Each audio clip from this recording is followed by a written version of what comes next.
বাংলাদেশের ইতিহাসে একটি ন্যাক্কারজনক ঘটনা ঢাকার পিলখানার বিডিআর বিদ্রোহ।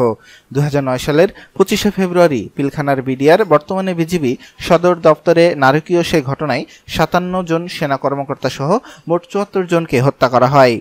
সম্প্রতি বৈষম্য বিরোধী ছাত্র আন্দোলনের মুখে শেখ হাসিনা সরকার পতনের পর পিলখানায় বিডিআর বিদ্রোহে ৫৭ জন সেনা অফিসার হত্যাকাণ্ড নিয়ে এই প্রথম মুখ খুললেন তৎকালীন সেনাপ্রধান মঈনু আহমেদ।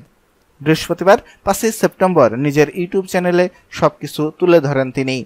ভিডিওর শুরুতে ২০২৪ সালের জুলাই-আগস্ট মাসে নিহতদের মাগফিরাত ও আহতদের দ্রুত সুস্থ কামনা ও বন্যায় ক্ষতিগ্রস্তদের জন্য প্রার্থনা করেন এবং সরকার ও ছাত্র জনতা যেভাবে ক্ষতিগ্রস্তদের পাশে দাঁড়িয়েছে তা অত্যন্ত প্রশংসনীয় বলে মন্তব্য করেন সাবেক সেনাপ্রধান।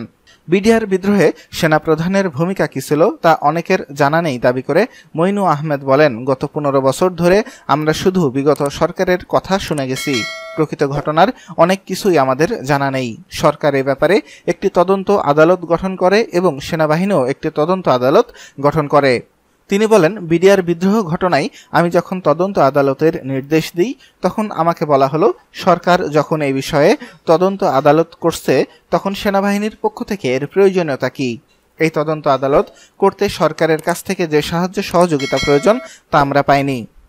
সাবেক সেনাপ্রধান বলেন, সেনাবাহিনীর তদন্ত আদালতের নেতৃত্ব দিয়েছিলেন লেফটেন্যান্ট জেনারেল জাহাঙ্গীর আলম চৌধুরী। বর্তমানে তিনি স্বরাষ্ট্র উপদেষ্টা।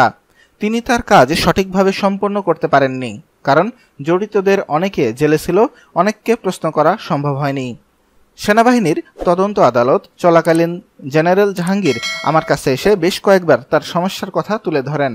আমি আশা করি তিনি এখন স্বরাষ্ট্র উপদেষ্টা হয়েছেন। তিনি এই তদন্ত কমিটি পুনর্গঠন করে জড়িতদের বের করতে সক্ষম হবেন। আমি সরকার গঠনের পর তাকে এ বিষয়ে অনুরোধ করেছিলাম। সুপ্রিয় দর্শক মণ্ডলী, প্রতি ঘন্টার আপডেট নিউজ পেতে আমাদের চ্যানেলটি এখনই সাবস্ক্রাইব করুন এবং পাশের বেল আইকনে ক্লিক করে অল নোটিফিকেশন চালু করে দিন এবং ভিডিওটি অবশ্যই লাইক করবেন এবং কমেন্টস করে আপনার মতামত জানাবেন। ধন্যবাদ, ভালো থাকবেন।